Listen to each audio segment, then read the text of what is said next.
और क्या ये भी कि आपकी अगली सांस के लिए जरूरी ऑक्सीजन का मिलना इस बात पर निर्भर है कि आपसे मीलों दूर किसी समुद्र में एक बड़ी सी शार्क मछली एक छोटी सी मछली को खा पाएगी या नहीं।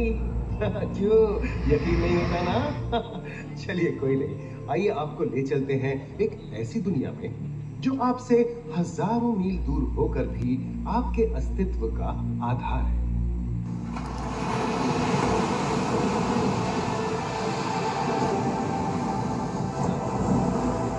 ये महासागर है, मीलों दूर तक फैला हमारे जीवन का केंद्र, जिसका पानी हर देश की सीमा से परे है। हमें सांस लेने के लिए जरूरी ऑक्सीजन का 50 से 80% इन्हीं समुद्रों के पानी से आता है। ये भी कह सकते हैं कि ये सागर एक विशाल संयुक्त परिवार की तरह है, जिसमें ये सभी जीव एक ही घर में रहते हैं, जैसे मछलियां, mollusc, dolphin, seal, walrus, crustacean, bacteria, समुद्री एनीमोनी और हाँ, ब्लू व्हेल भी, जो पृथ्वी का सबसे बड़ा जीव माना जाता है। और जंतु ही नहीं, इन समुद्रों में पौधों की भी लाखों प्रजातियां पाई जाती हैं। इन विशाल समंदरों का पानी हमारी पृथ्वी का लगभग 3/4 हिस्सा है। इस धरती पर 5 बड़े महासागर हैं: आर्कटिक, अटलांटिक, हिंद, प्रशांत और दक्षिणी महासागर। ये सागर इतने महत्वपूर्ण हैं कि इनका तापमान और लहरें दुनिया के हर हिस्से के मौसम पर असर डालते हैं, चाहे वो मौसम कितना ही खतरनाक क्यों ना हो। हमारी ही तरह पानी के नीचे पनपता हर जीवन सूरज की रोशनी पर निर्भर है। जी हाँ जनाब, सिर्फ ये जंतु, मछलियां, पेड़ पौधे ही नहीं, बल्कि बैक्टीरिया जैसे सूक्ष्म जीव भी सूरज से ऊर्जा पाकर खिलखिला उठते हैं। ये देखो मिस्टर ऊदबिलाव, कितने मजे ले रहा है। देखा इसे, अपने चेहरे की पोजीशन ऐसे बदल रहा है जैसे किसी स्पा में स्टीम ले रहा हो। और वो चली मैडम व्हेल इठलाते हुए सन बाथ लेने। और ये जोकर मछली यानी क्लाउन फिश, ये तो गाना भी गाती है भाई, बिना किसी सुर ताल के। हाँ, ये राग समुद्री जानती है और कोई खतरा महसूस होने पर ये कभी घुर्राती है और कभी चहकती है। क्लाउन फिश है ना।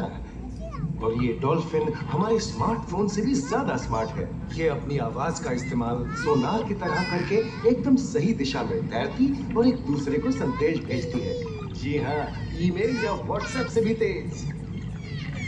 मूंगा चट्टानें यानी कोरल रीफ दुनिया की सबसे विविध इकोसिस्टम्स में से है।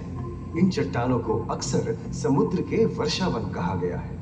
आई, समुद्र में वर्षा, अजीब बात है ना?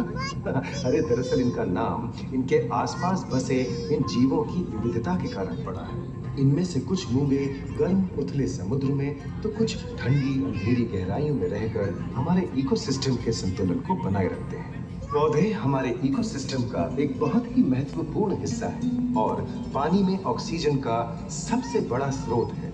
इस नीले पानी में मौजूद कई पौधों में से एक बहुत ही महत्वपूर्ण पौधा है फाइटोप्लैंक्टन, जो पूरी दुनिया की ऑक्सीजन की जरूरत का लगभग 50% बनाकर हमारा अस्तित्व बनाए रखता है। इन समुद्रों में पहुंचने वाली सूरज की रोशनी की मात्रा के हिसाब से उन्हें 3 क्षेत्रों या परतों में बांटा गया है। सतह के सबसे नजदीक वाली परत को यूफोटिक जोन या सनलाइट जोन कहा जाता है। जाहिर है कि यहाँ सूरज की सबसे ज्यादा रोशनी पहुंचती है और 90% समुद्री जीवन इसी परत में मौजूद है। अगली गहरी परत को डिस्पोटिक जोन या ट्वाइलाइट जोन कहा जाता है। इस परत तक सूरज की सिर्फ 1% रोशनी पहुंचती है, जो पौधों के जिंदा रहने के लिए काफी नहीं है। तीसरी और सबसे गहरी परत एफोटिक जोन या मिडनाइट जोन है।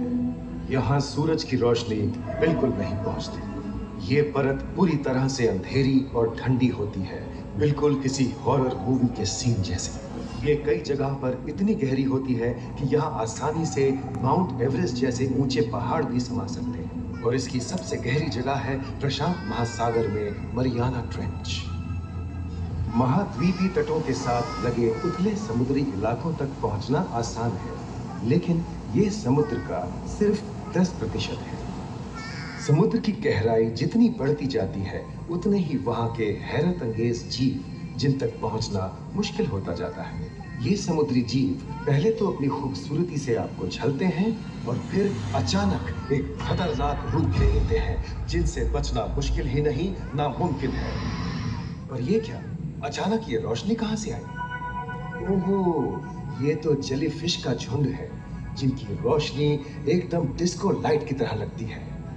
वाह, ये हुई ना बात। अब सभी बड़ी छोटी मछलियां इन चमचमाती डिस्को लाइट को देखकर पार्टी करने आएंगी। और फिर यही रोशनी उन्हें बेरहमी से दबोचकर उनका शिकार करके अंधेरे में वापस गायब हो जाएगी। लेकिन सभी शिकारियों को छलावे से लुभाना नहीं पड़ता। सबसे घातक शिकारियों में से है शार्क, जैसे ग्रेट व्हाइट और टाइगर शार्क। शार्क आमतौर पर सूरज ढलने के बाद अंधेरे में शिकार पे निकलती है समुद्री जीवों का यमराज बनकर।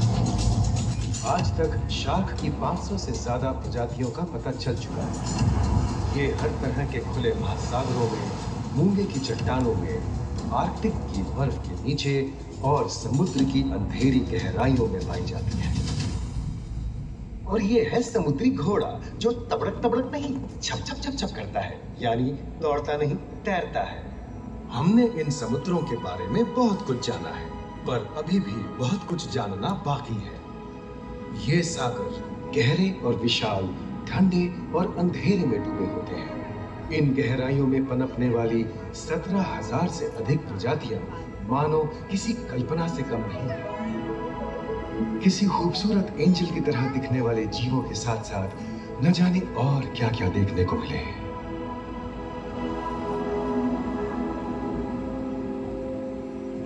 इन विशाल सागरों के इकोसिस्टम इनके बाहर तक फैले हैं।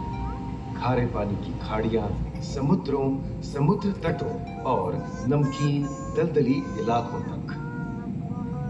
मानव जाति दशकों से प्लास्टिक, जहरीले रसायन, तेल और ऐसी कई चीजों को पानी में बहाकर समुद्रों को नुकसान पहुंचा रही है। कई समुद्री जीवों या मछलियों की दर्दनाक मौत और उनकी इस तड़प का जिम्मेदार हमारी मानव जाति ही है। पिछले कुछ दशकों में वैज्ञानिक पैमाने पर सामने आए खतरों में से एक बड़ा जलवायु परिवर्तन है, जिससे महासागर गर्म हो रहे हैं और ग्रीन हाउस गैसों की अधिकता और ऑक्सीजन की कमी के कारण इन समुद्रों का अम्लीकरण हो रहा है। सागरों के इस तरह गर्म होने से पानी का स्तर बढ़ गया है और बर्फ की चादर पिघल रही है। इस विनाशकारी बदलाव के परिणाम स्वरूप समुद्री जीवन खत्म हो रहा है और पूरे इकोसिस्टम के लिए ऐसे खतरनाक हालात हम ही पैदा कर रहे हैं।